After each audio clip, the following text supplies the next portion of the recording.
Hello everyone, myself Dr. Neha Jain. I am working as diabetes and obesity medicine specialist in Gurugram. तो जैसा कि last 3-4 month से हम discuss कर रहे हैं क्रोनिक वेट मैनेजमेंट के लिए जो ड्रग अप्रूव्ड हो गई हैं, जैसे कि 2 मॉलिक्यूल्स को यूजुअली हम डिस्कस कर रहे हैं, जो कि है मोंजैरो, टिrzepatide और विगोवी या सेमाग्लूटाइड। तो जब भी मेरे पेशेंट मोंजैरो, टिrzepatide ले रहे हैं तो उनका एक इम्पॉर्टेंट क्वेश्चन रहता है कि मैम इसको लेने के बाद स्लोली ग्रेजुअली हमारी एपेटाइट कम होने लगी। आप हमें ये बताइए कि हमें क्या खाना चाहिए और क्या नहीं खाना चाहिए, हमारा डाइट प्लान क्या होना चाहिए ताकि हमारे को न्यूट्रिशन डेफिशिएंसी ना हो, और सबसे इम्पॉर्टेंट बात कि हमारा मसल मास का भी लॉस ना हो।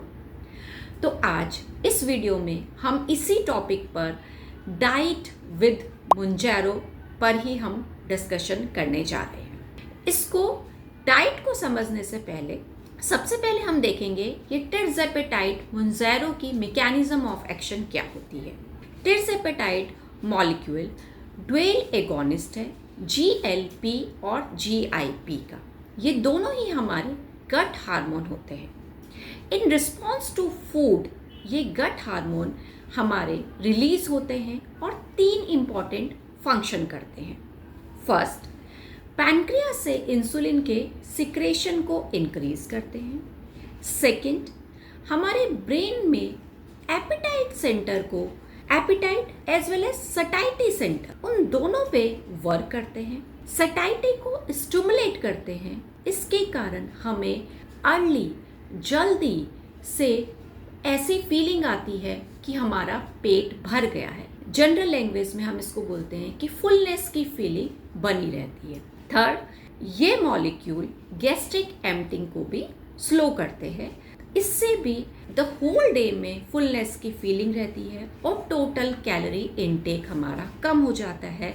और यही बेसिक मैकेनिज्म है हमारे वेट लॉस में जो हेल्प करती है। तो अब हम डिस्कस करते हैं कि हमें क्या खाना चाहिए। जैसे कि मैंने अपने लास्ट वीडियोस में भी बताया कि कुछ माइनर साइड इफ़ेक्ट्स इस ड्रग के होते हैं, मोंजैरो के या विगोवी के, जिसमें कि इम्पॉर्टेंट है nausea, vomiting, diarrhoea and constipation. अगर हम अपने डाइट में, मील प्लान में कुछ चीज़ों का ध्यान रखें तो हम इस साइड इफ़ेक्ट्स को भी कम कर सकते हैं। साथ ही साथ हम अपनी न्यूट्रिशन डेफिशिएंसी को भी मिनिमाइज कर सकते हैं, या न्यूट्रिशन डेफिशिएंसी नहीं होगी और आप अपने न्यूट्रिशन को फुलफिल कर सकते हैं। सेकंड हमारा पॉइंट आता है कि जो पहले हम बिफोर दिस मेडिकेशन आप 3 मील, जो मेजर मील ले रहे थे, लाइक ब्रेकफास्ट ले रहे थे, लंच ले रहे थे, डिनर ले रहे थे, अब उन मील्स को आपको क्या करना है, डिवाइड कर देना है। तो इंस्टेड ऑफ 3 मेजर मील आप स्मॉल मील में डिवाइड कर दीजिए। तो क्या होगा, उससे आपकी फ्रिक्वेंट मील हो गया एंड स्मॉल मील हो गया। तो इससे भी जो आपका टोटल कैलोरी इनटेक है वो आपका जो है वो कम हो जाएगा और वो डिवाइड हो जाएगा। Increase water intake. जब आपको भूख कम लग रही है, आपको फुलनेस की फीलिंग होती है, तो हम आपको एडवाइस करते हैं कि आप वाटर का इनटेक अच्छे से करिए। दिन भर में आप बारी बारी पानी पीते रहिए, इससे नॉजिया भी कम होगा, साथ ही साथ जो कॉन्स्टिपेशन जैसा साइड इफ़ेक्ट है वो भी कम होगा। साइमल्टेनियसली आपको अपना फ्लूइड इनटेक भी इंक्रीज करना है ताकि इलेक्ट्रोलाइट्स की प्रॉब्लम ना हो। इसलिए मैं एडवाइस करती हूँ आप कोकोनट वाटर लीजिए, आप बटर मिल्क लीजिए, तो इस तरह से आप इलेक्ट्रोलाइट्स ले सकते हैं। तो इस तरह से आपकी जो फ्लूइड इनटेक है वो आपका अच्छे ढंग से होना चाहिए। सेकेंड, इसमें इम्पॉर्टेंट पॉइंट आता है कि हमें शुगरी, जहाँ मैं फ्लूइड की बात कर रही हूँ, पानी ज़्यादा पीना है, तो हम सोचे कि चलिए हम एरेटेड ड्रिंक ले लेते हैं। तो नहीं, ऐसा नहीं करना। आप सोडा नहीं लेंगे, आप कोल्ड ड्रिंक, सॉफ्ट ड्रिंक्स जो हैं ये आप नहीं लेंगे।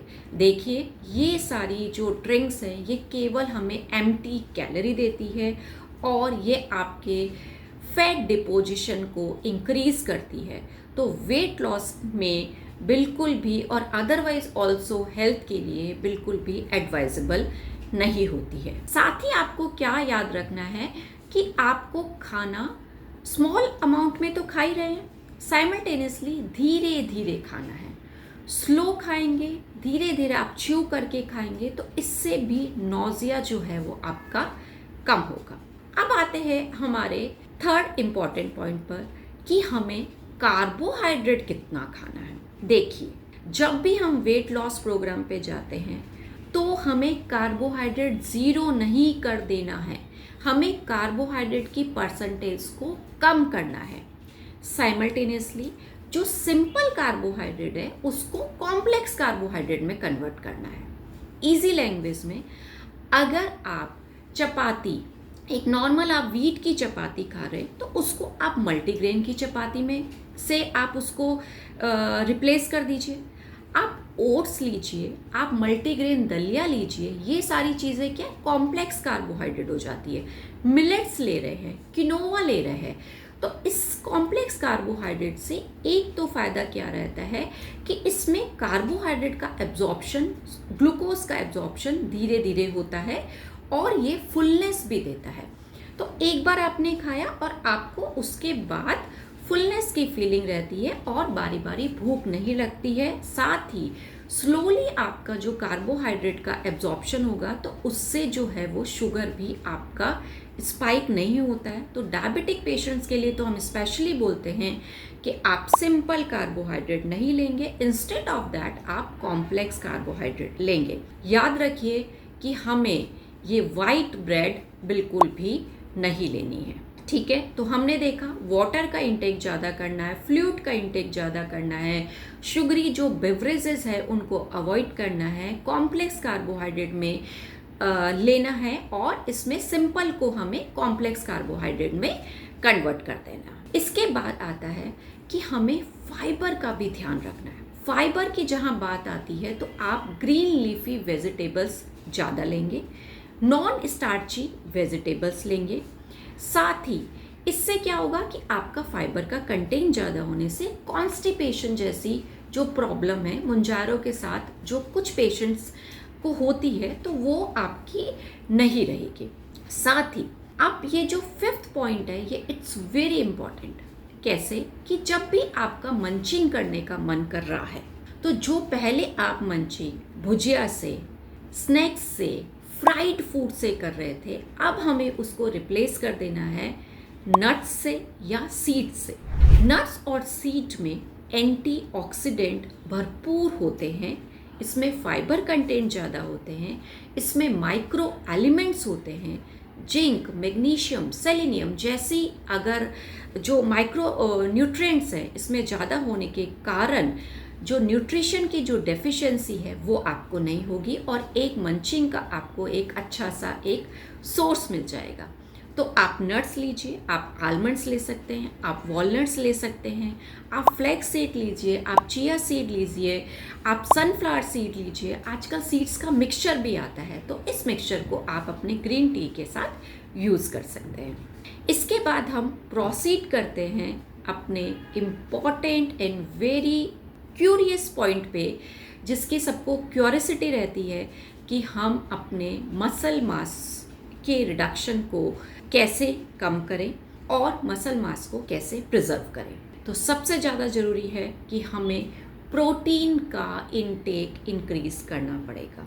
हर मील में प्रोटीन की जो परसेंटेज है वो हमें इंक्रीज़ करनी पड़ेगी। अगर आप नॉन वेजिटेरियन हैं, आप एग खाते हैं तो डेफिनेटली आप एग्स ले सकते हैं, आप लीन प्रोटीन ज़्यादा लेंगे। वेजिटेरियंस के लिए आप लेंटिल्स लीजिए, आप स्प्राउट्स लीजिए, आप रोस्टेड चना लीजिए। तो इस तरह से सोया चंक लीजिए। आपको अपने प्रोटीन को इंक्रीज़ करना है। प्रोटीन को इंक्रीज़ करने से एक तो फुलनेस का सेंसेशन रहेगा और मसल मास का लॉस भी नहीं होगा। तो ये सारी इम्पॉर्टेंट चीज़ें हैं, अगर हम इनका ध्यान रखेंगे तो डेफिनेटली हम मुंजारो से रिलेटेड जो माइनर साइड इफ़ेक्ट्स हैं वो नहीं होंगे। साथ ही साथ हमें यह पता चल जाएगा कि हमें क्या खाना है और क्या नहीं खाना है। अब अगर हम इसको समराइज़ करते हैं और एक डे का डाइट प्लान बनाते हैं तो देखिए, मैं प्रेफर करती हूँ कि आप जब उठते हैं तो वाटर इनटेक अच्छे से करिए। उसके बाद अगर आप लेना चाहते हैं तो आप नट्स, आलमंड, वॉलनट ले सकते हैं। इसके बाद आपका ब्रेकफास्ट आता है। तो ब्रेकफास्ट में मैं कहती हूँ कि प्रोटीन हमें ज़्यादा लेना है। तो प्रोटीन को लेने के लिए आप पूरा अच्छे से स्प्राउट्स ले सकते हैं।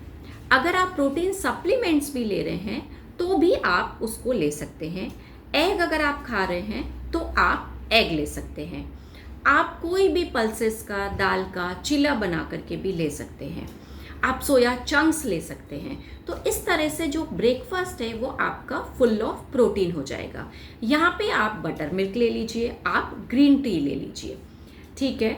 इसके बाद आप 2 आवर्स के बाद if you feel to have something, advice करती हूँ कि आप कोई भी एक फ्रूट ले लीजिए। एप्पल ले सकते हैं, गुआवा ले सकते हैं, पपाया ले सकते हैं, अनार ले सकते हैं। तो इस तरह से आप जिन फ्रूट्स का ग्लाइसेमिक इंडेक्स कम होता है उन फ्रूट्स को आप ले लीजिए। इसके बाद जब आप लंच करेंगे तो लंच में अपना कार्बोहाइड्रेट को हमें कम करना है। मल्टीग्रेन की आप चपाती यूज़ करिए। अगर आप यहाँ पर अपना मल्टीग्रेन का दलिया ले रहे हैं तो भी आप ले सकते हैं। अगेन आप कर्ड को जरूर इंक्लूड करिए और आप पल्सेस लीजिए, तो आपका प्रोटीन का अमाउंट भी इसमें आ जाएगा। उसके बाद 6 o'clock, 5 to 6 o'clock पे आप ग्रीन टी, यहाँ पे आप सीड्स लीजिए, तो ये आपकी अच्छे से फीलिंग करेगा और डिनर में आपको ज़्यादा भूख नहीं लगेगी। और डिनर में आप अगर चपाती अवॉइड कर सकते हैं तो आप करिए। और यहाँ पे आप दाल अच्छे से लीजिए। आप कोई भी वेजिटेबल सूप ले सकते हैं। नॉन वेज जो लेते हैं वो यहाँ पर अपना लीन प्रोटीन को इंक्लूड कर सकते हैं। तो इस तरह से मैंने आपको काफ़ी बेसिक में एक डाइट प्लान बताया है। साथ ही साथ आप पनीर और मशरूम को भी इंक्लूड करिए, that also the good source of protein, ठीक है। इसके साथ जब भी हम ये मुंजारो या विगोवी लेते हैं तो मैं कहती हूँ कि आपका, क्योंकि टोटल आप दिन में कम खा पा रहे हैं, तो अगर आप लेना चाहते हैं तो आप कोई भी एक अच्छी ब्रांड का मल्टी विटामिन आप जरूर से लीजिए, दैट इज़ 1 आफ्टर ब्रेकफास्ट। ध्यान रखिए कि उसमें मैग्नीशियम जरूर से होना चाहिए, तो आप मल्टी विटामिन ले लेंगे। विटामिन डी को भी आप इंक्लूड कर सकते हैं। एंटी इन्फ्लेमेटरी की फॉर्म में विटामिन ई को भी आपको इंक्लूड करना चाहिए। तो ये काफ़ी मैंने आपको बेसिक डाइट बताया है कि आपको क्या खाना चाहिए, क्या नहीं खाना चाहिए। नहीं खाने में अगेन मुझे एक पॉइंट याद आ गया कि फ्राइड फूड नहीं खाना है। फ्राइड फूड और जो जंक फूड है जिसमें हमें प्लेन सिंपल कार्बोहाइड्रेट है या प्लेन कैलोरी मिल रही है, ये नहीं खाना है। पिज़्ज़ा, बर्गर, डोनट्स ये नहीं खाने हैं। ओके, ये आज का हमारा डिटेल डिस्कशन हो गया है। इस ड्रग से रिलेटेड आपको और भी कोई जानकारी चाहिए तो मुझे आप मैसेज कर सकते हैं। मेरा नंबर स्क्रीन पे प्ले हो रहा है। अगर आपको मेरा कंसल्टेशन चाहिए तो मैं वीडियो कंसल्टेशन अरेंज करती हूँ और उस कंसल्टेशन के थ्रू हम डिटेल डिस्कशन कर सकते हैं। Thank you so much.